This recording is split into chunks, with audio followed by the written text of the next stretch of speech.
Welcome to the Minor Consult, where I speak with leaders shaping our world in diverse ways. Today we have a special episode. I'm back in my home state of Arkansas to talk with philanthropist and arts patron Alice Walton.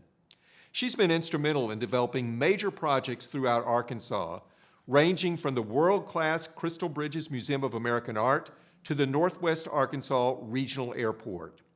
Over the years, she supported numerous endeavors promoting the arts, education, health, and economic opportunity for all. She founded the Whole Health Institute in Arkansas 3 years ago to transform how we deliver health care. And now she's developing the Alice L. Walton School of Medicine, also known as AWESOME, which recently broke ground and is slated to accept its first students in 2025. I'm delighted to welcome her to the Minor Consult to discuss her Arkansas roots, lessons from her experiences as an entrepreneur and community leader, as well as from her father, Sam Walton. And of course, I'm excited to discuss with Alice her vision for the new School of Medicine. Alice, welcome. It's great to be with you today. Thank you. Thank you so much, Dean. We're both native Arkansans, Yes. and we both have great love for our home state. And what is it that you love the most about Arkansas? And you've contributed so much to the state, and even though you've lived in other places, you've come back to Arkansas. What brought you back? I've never been confused about where home is. Yes. And I love Arkansas. You know, I have to start with the people. People here have their feet on the ground. They, by history and background, have had to figure out how to make a living. And so they're entrepreneurial, they're creative. And I guess the other thing is people here really have a sense of community and support each other. And I think that's a unique characteristic I would call Arkansan. Exactly. The other thing that I love is our beautiful state. The natural setting is just so beautiful here in the Ozarks with all the lakes and wildlife and trees and water. So my family's been big in the outdoors for a long time, and you can't help but be that way if you grow up here. Exactly, and your family's done so much for the state, for the country, but in particular in the region now with mountain biking, with Crystal Bridges, there are just so many things that support a healthy, all-inclusive lifestyle. How did those ideas come about? And maybe we could focus first on Crystal Bridges and your love of art and your desire to bring fine art, American art, to this community. Well, when I was growing up, it was a 4-hour drive to the closest art museum. And so art was not a part of our lives. I happened to love to do watercolors on our family camping trips, and that was really my only connection. But I started thinking when I grew up, I wanted to do something that could really make a difference in this part of the world. And my mom always said, give the thing you love the most. And so that was pretty easy. I love art. And I thought, well, that's something that we don't really have in our region and something that could really make a difference. And it's just been a wonderful adventure. I certainly did not know how to build an art museum or had any collecting experience until I just started doing it. So it was a great learning experience, and the joy that I get from seeing people here having access is just special. And one of the areas of focus for Crystal Bridges has been and is young people. And can you talk about the programs that you have bringing school children from around the state, around the region, to visit Crystal Bridges? And also Crystal Bridges is growing, and maybe you can tell us about the expansion and what that'll be doing for the museum. Okay. So Crystal Bridges basically has 5 centuries of American art, and it is focused on American artists and artists that have made a major impact here. We started with basically painting, sculptures, watercolors, but to me, we couldn't really be a true American museum if we didn't have crafts and Native American. And so we have added those 2 areas to our collection over the last 3 years, and needed more room to show and tell the full story, including crafts and Native American. So the museum is currently 200,000 square feet. We are adding another 100,000. The goal with that expansion is to really allow us to tell the full story of American art, including crafts and Native American materials, and to expand our school education program from reaching approximately 50,000 children a year now to 100,000. A big goal and one that I love. But the school program is supported by many in our community. And I think it's one of the most important things we do. But we have pre and post learning sessions with all the classes, and then they come spend a half a day at the museum, have lunch, and it's just been a great experience, I think, for the kids, and has changed their lives. It certainly has, and you've written and your team has studied the effects of coming to the museum and how it's expanded the perspectives of the students at very critical points in their lives. Can you talk some about that and the types of studies you've done and the impact that the educational programs sponsored by the museum have had? The impact has been far larger than what I'd ever dreamed or hoped for, really. But when we first opened, some researchers came to us that study schools and school numbers, statistics nationwide, and they said, there's never been a major museum open in a place that literally hasn't had one before, and so we want to do a big study. Mm-hmm. We said, sure, we'd love that. So they took a 12,000 child sample, 6,000 children that we could get into the museum in the first 6 months, 6,000 that would have to wait. And they both received the same study lessons. One was in the museum with the paintings. The other control group read it in their study groups. The difference that the researchers found, they waited 3 months to assess the children. Mm-hmm.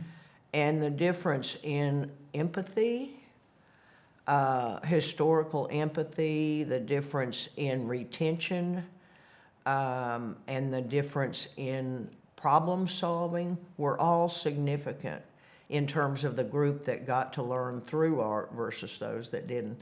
That study was then copied in the Wall Street Journal and the New York Times, so it was used all over the country by educators to try to get art back into the schools.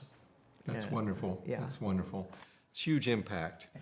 Now, in addition to displaying wonderful works of art at Crystal Bridges, the building itself is quite architecturally significant.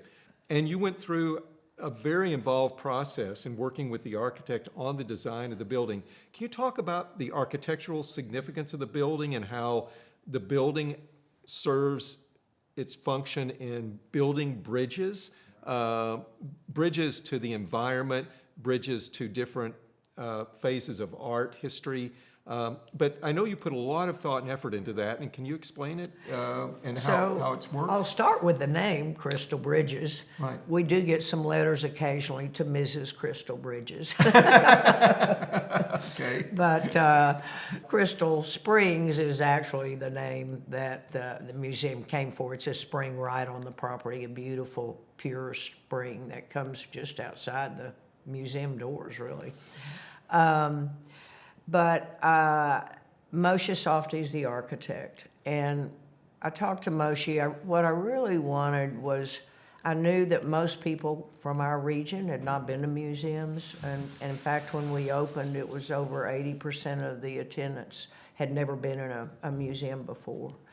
And so I knew that it had to be welcoming and comfortable, and to create a sense of security more than grandeur. Yes. And so Moshe and I talked about that, at length visited a lot of different places together. We knew we wanted it to be a community center, a cultural center, as well as a museum, where people would want to hang out. And so it was obvious to me that the best combination to achieve those goals would be to have it set deeply into nature and integrated as a part of nature. So that's literally what he did. And I'm happy to say that people refer to the building as the Happy Building. Yes, and it is. It is, yeah.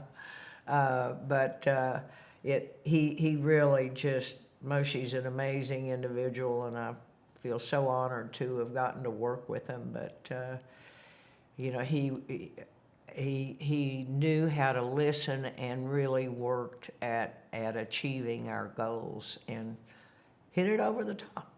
He certainly did. And for those who are listening who haven't visited Crystal Bridges, now's the time to do it. It's an amazing museum, of course. And the new wing will be open when? The new wing will open 2026, Right. but it doesn't impact the current That's right. situation at all, fortunately. Right, right. Maybe let's talk about growing up. Growing up here in Northwest Arkansas, growing up as one of the 4 children of Sam and Helen Walton. And what was it like? You were growing up during the time when your dad was building the business. You participated in building the business. Then you yourself trained in finance and founded a number of initiatives in finance prior to your work that you just described in Crystal Bridges. But tell us about growing up, the daughter of Sam Walton, what you learned from your dad, and how you experienced the growth of what is now this incredible company that arguably has more impact in our country and around the world than any other single company or industry. So what was it like? It was pretty special, I have to say. Growing up in Bentonville, at the time it was a town of 2,000 people, a little country town, and we were a middle-class, middle American family, just like most of the folks in our town. We walked to school every day. Myself and my brothers went to the Bentonville High School. Growing up, I was a daddy's girl, I have to admit. I was.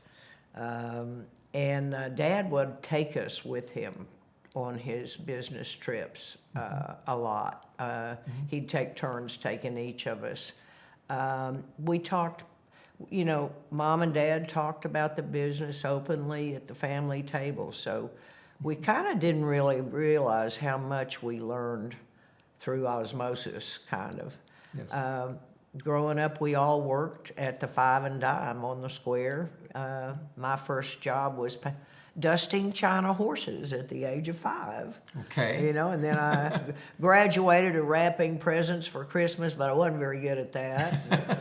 So it was just, it was a great childhood.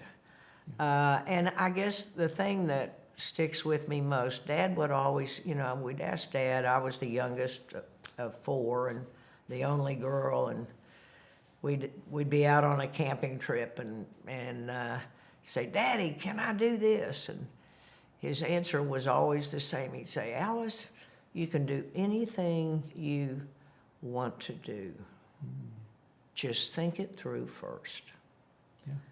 And that has always stuck with me. There were times that I forgot the latter part of that and paid.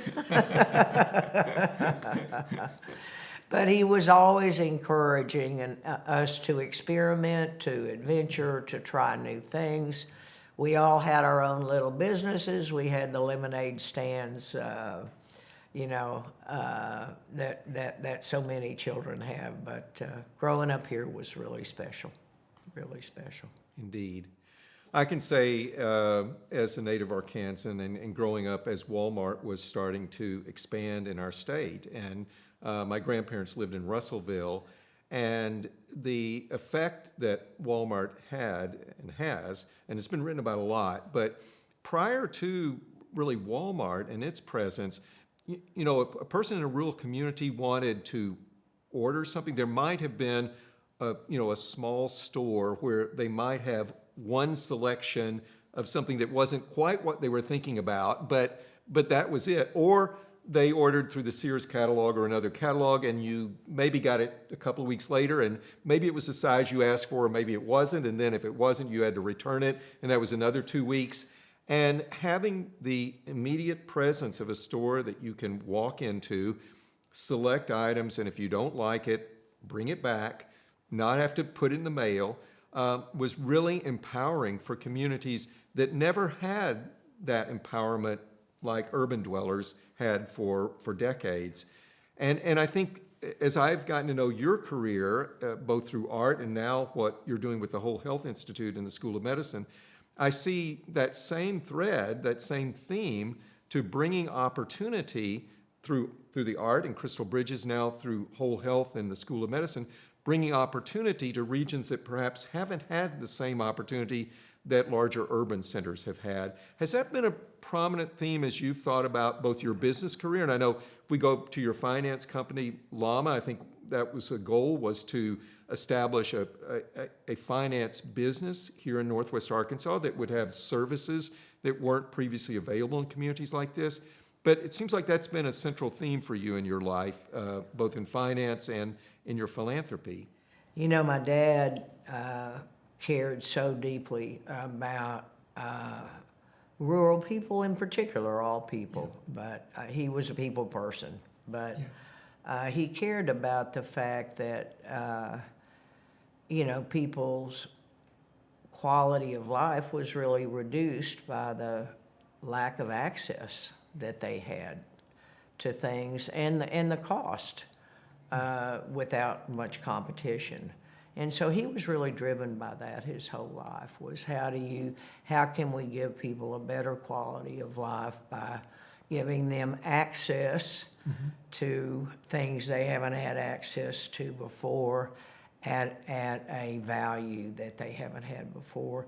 And I never really thought about the connection to Dad's motivations and my own, but I guess it's there. To me, it's been everything I've done has been about access for people to art that didn't have it, access to financial expertise that didn't exist in the region, and access to capital that wasn't in the region. In my investment banking time, and now access to great health care. So it's the one consistent thing is creating access where there hasn't been traditionally, access to good things.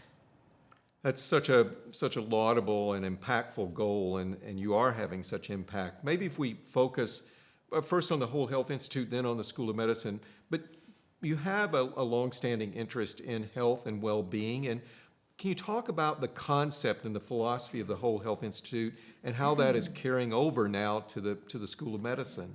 So I had an accident back in the 80s that kind of defined my life for a decade. And through my own healthcare experiences, a lot of time in the hospital, many surgeries, I really got to know the system on a first-hand basis. And it wasn't very supportive to my needs to get well and to get healthy. So with that background, I mean, what we're really trying to do is create to develop a different training for doctors and to really focus on, when we say whole health, that's social, emotional, mental, physical, spiritual health is what is included in whole health. And so often, I think many people know the numbers, but over 90% of all disease is caused, as a result of our own behaviors. And so we really need to equip docs in a way to help their patients address the environmental, the social, the emotional needs that they have. So we started the Whole Health Institute. The other piece that's so important in that is that the reimbursement in healthcare doesn't incentivize preventative health, Yes. doesn't incentivize whole health. Basically, if you do things to keep people healthy, you don't get paid the way the system works today. Right. And so one of the key aspects of changing healthcare is changing the incentives, financial incentives in the system. Yes.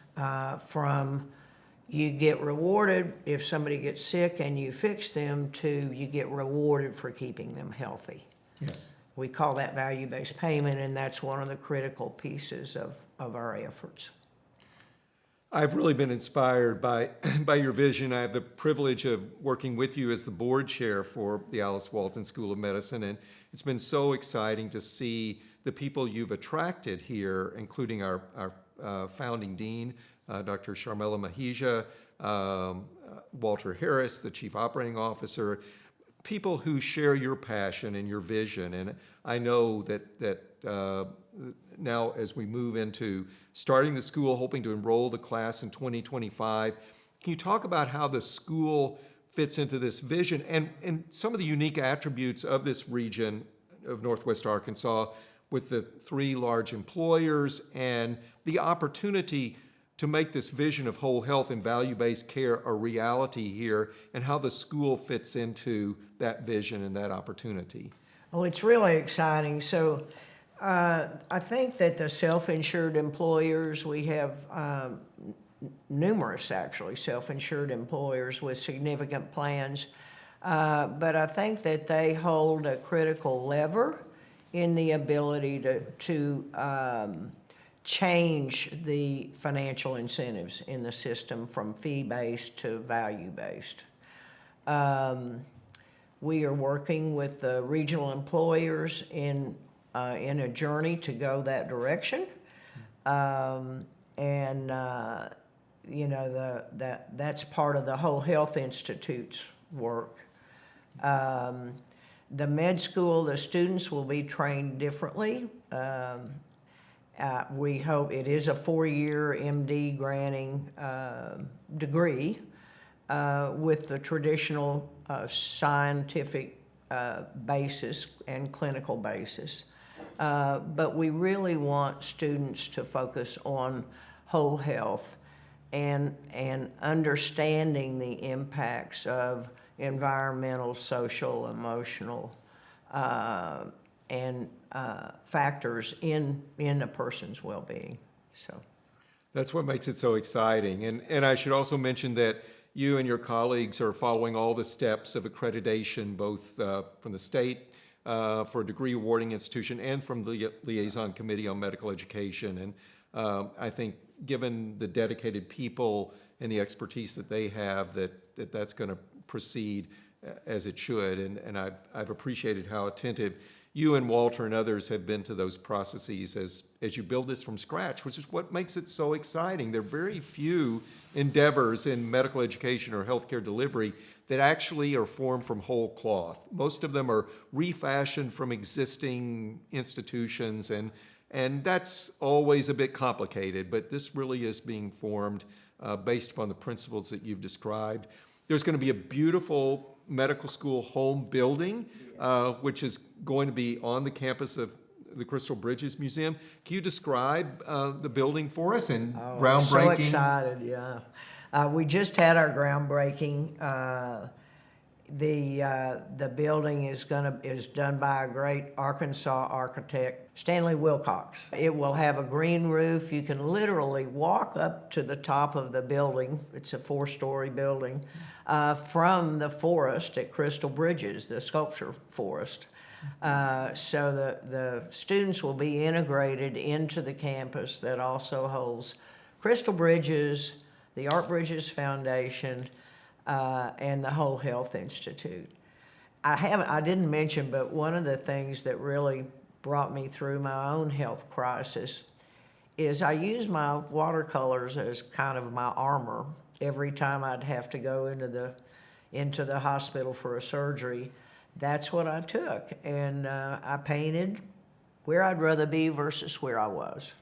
Good for you. Good for you. So it was my own form of behavior and dealing with keeping a positive attitude, being focused on something positive versus something negative. And ever since then, I've been really intrigued by the potential of art, music, and its potential and its impact on healing. Yes. I think there's beginning to be a lot more research in that area. And so I hope by having the med school as an integrated piece of the Crystal Bridges campus, that interaction and that focus on art and healing and its interaction and positive characteristics can really be part of what makes us special. I think it certainly will be, and another emphasis, very much coming from your philosophy, is that the school is going to focus from the very beginning on the health and well-being of the physicians of the future. In other words, self-care and health of those who are students will be a prominent feature in the curriculum and indeed in the admissions process. And I love your story about how art has played such an important role for you in your life and the challenges you faced in your life. And for me, it's been music that has played an important role. And I think it's important for each of us to have, something that's grounding, that we can always go to and we can look back on. I'm sure that you see paintings. In fact, we were just talking at dinner the other night about, and maybe if you would describe, you recently made an acquisition of a wonderful painting that I believe you've known about for years and loved for years, but can you describe that and the excitement around it? Oh, well. So Edward Hopper is one of my favorite artists, great American artist from the first half of the century. And I was visiting some collectors in D.C. probably 15 years ago, and they had above their fireplace this incredible painting. And I just fell in love with it. It's called Sun in an Empty Room. And I have hoped that some way or another it could become a part of our collection ever since, And we all have to have our wish lists and Absolutely, our dreams, right? absolutely. So that's what keeps going in life. I was recently informed that it was available and we were able to purchase it. So Congratulations. So really, really exciting. Yeah. And it is a wonderful work of art. And I think you mentioned you're going to get to know it first, but then others will get to share in the joy as well. Yes. Sometimes I love to just make that personal connection, but it will go to Crystal Bridges and be shared with Art Bridges as well to museums around the country. Exactly. Maybe because we haven't talked in detail about Art Bridges, but can you describe that for us? I know our listeners will be interested, and it has brought art to communities around the country. And can you talk about how you set it up and what it's doing today? Right. So I started Crystal Bridges because we didn't have any access here. And as I learned more about the museum world, what I learned was that well over 90% of all paintings and artworks are in storage. And so the older, bigger museums typically have, incredibly large collections, but 98% of it's in storage. And there are so many communities around the country, not just the way Bentonville used to be, but that around the country that just people don't have access to art. And so we started the Art Bridges Foundation. Crystal Bridges actually raised it up internally before it became its own foundation. But it was the Crystal Bridges people that got it going. And our goal is to get art out of storage at the big collections and share it around the country with all the smaller art galleries, university museums, we started that in 2017, and we now have about 250 partners. Yep. And it's just amazing. I mean, we have the Walker Evans collection from MoMA, from the Museum of Modern Art in New York, going to Amarillo, Texas, and Yeah, Des Moines, Iowa, and Kalamazoo, Michigan. That's great. We have the Boston Fine Arts Museum working with 8 different smaller museums in New England. So things have, the industry is starting to break down, and people are working together more to make sure that everybody has access and to share it. And I'm proud of our team and the role they've played in helping make that happen. And it's all about building bridges, isn't it? It's about building bridges. I just love bridges. Yes. Well, there are a couple of questions I'd like to ask each of our guests. And one is, what do you think are the most important qualities in a leader today? You think a lot about leadership. You hire leaders who are working with you in your various organizations. You yourself are an outstanding leader. What are the most important traits that you see for leaders today?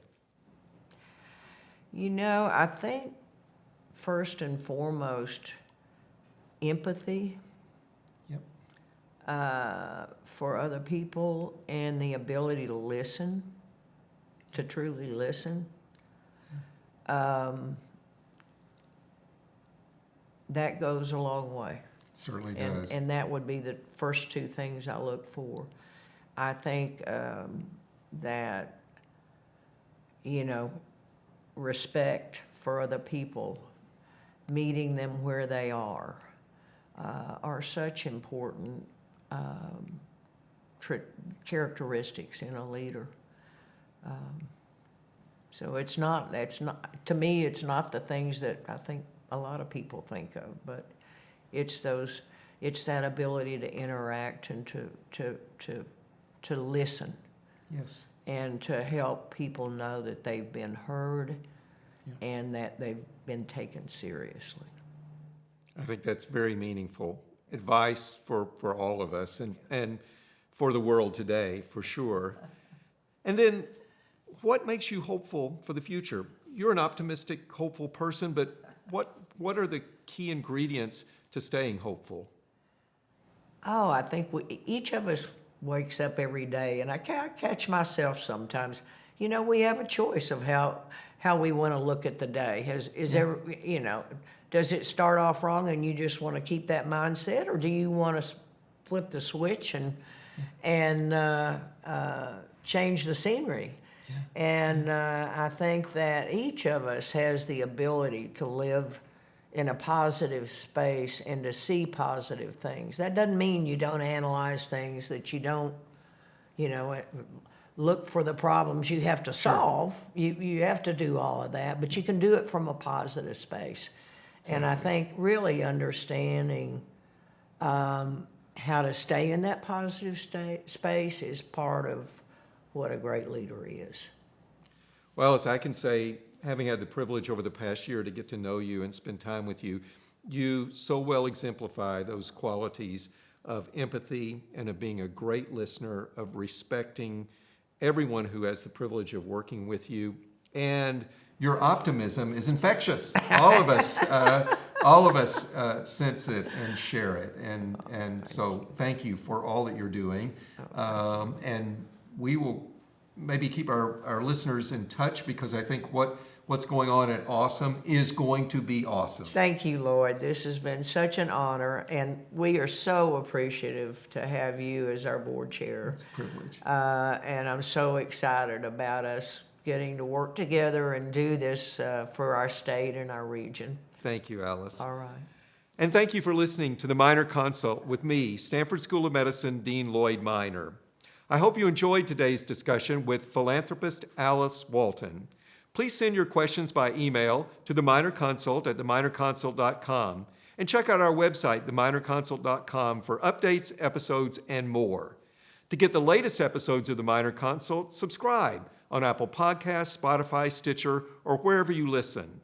If you enjoyed today's episode, please rate the podcast 5 stars. Your feedback helps make this podcast happen. Thank you so much for joining me today. I look forward to our next episode. Until then, stay safe, stay well, and be kind.